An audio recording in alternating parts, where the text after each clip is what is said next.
Welcome to Teallen's Takes, where I'm going to talk about a few things that could really make you think. And on the topic of things to make you think, I'm going to talk about puzzles today, because there's a wide variety of different puzzles out there in the world.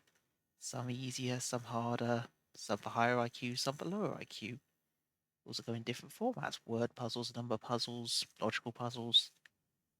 And I'll be honest, I really like puzzles. A good puzzle can really make the brain tick, and honestly, I like them. Let me get thoughts on various different puzzles. So I'll start with the most common one, probably the crossword. Crosswords I have a mixed opinion on. If it's one of these kind of logical ones where it's like general knowledge of like what's this person or where's this located, like sure, I'm enjoying because you can work out right, I've got this letter, it's good from there. If it's one of these kind of cryptic clue ones, I'm really not keen on those because I don't have the logical mindset to think, right, what could that mean? Could this be that word? And there's no like one straight answer to it that's easy to work out. So you always having to go back and work out, have I got this one right? Have I got that one right? It's just not enjoyable, really. The other sort of relative to crossword, you've got one of those where they give you a set of numbers on a grid and then each letter represents a certain number. Like, I just can't work with those.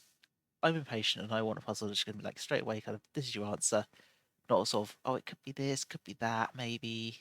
And then you realize you have to go back 20 times because you got it wrong still.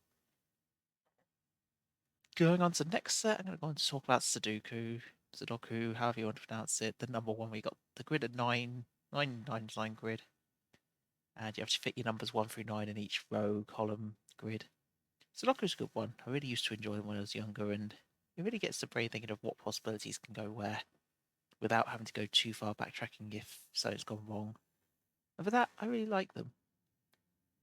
Of course, you've got the more modern version of puzzles, stuff like your Wordles and that. I've never really touched much of Wordle, but I can definitely see how it's created like a landscape of all kinds of different off-brands of puzzles. In sort of UK, we've got a TV show based on it called Lingo, which it's good to see it branch out so far. Other puzzles I quite enjoy, like video game puzzles, so stuff like The Witness, where you had to see the pattern in different lines and that and draw the right correct solution to it. Stuff like the old Professor Layton games on Nintendo.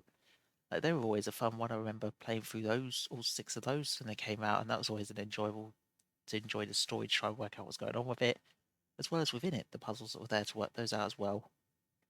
Even stuff like a fairly new one that's come out recently called Blueprints, where it's like a generative kind of game where you get to a door and you get three different options of what room to go for.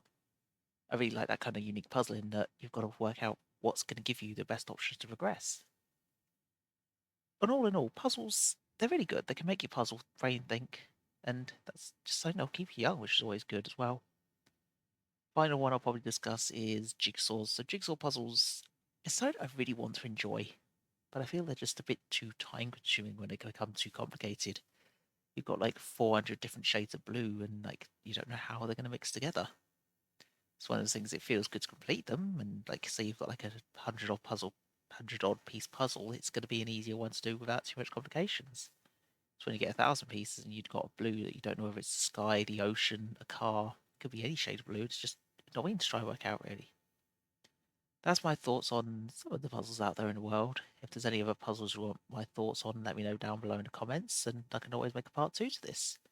And of course, be sure to like and subscribe for more, and I'll catch you in the next set of Tian's Takes. And of course, if you want to catch up on a few more, there's some right up here.